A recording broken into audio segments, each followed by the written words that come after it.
حضرت شیخ سعدی رحمۃ اللہ علیہ بیان کرتے ہیں کہ ہندوستان کے چند ایک لوگ ایران کے بادشاہ نوشیروان کے ایک وزیر بزر چمہر کے بارے میں گفتگو کر رہے تھے اور اس کی خوبیاں بیان کر رہے تھے۔ انہوں نے کہا کہ بزر چمہر کی خوبیوں کے ساتھ ساتھ ایک خامی بھی ہے کہ ایک تو وہ بہت تھوڑی سی بات کرتا ہے اور دوسرا یہ کہ اس کی بات سننے کے لیے کافی دیر انتظار کرنا پڑتا ہے، وہ کافی دیر چپ رہتا ہے اور اس کے بعد بولتا ہے۔ جب اس بات کا علم بزر چمہر کو ہوا تو اس نے کہا کہ سوچ کر بات کرنا ایسی شرمندگی اٹھانے سے بہتر ہے کہ میں کوئی بات کروں اور اس کے بعد کہوں کہ یہ میں نے کیوں کہا۔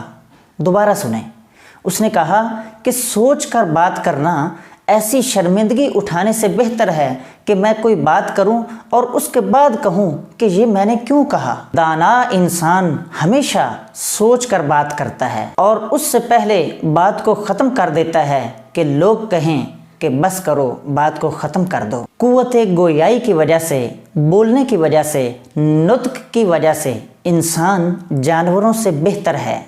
اگر انسان اچھی بات نہ کرے تو پھر جانور انسان سے بہتر ہیں۔ معزز سامعین کرام، اس سے ہمیں معلوم ہوا کہ ہمیں ہمیشہ سوچ کر بات کرنی چاہیے۔ کہا جاتا ہے کہ قسم، قدم اور قلم ہمیشہ سوچ کر اٹھاؤ۔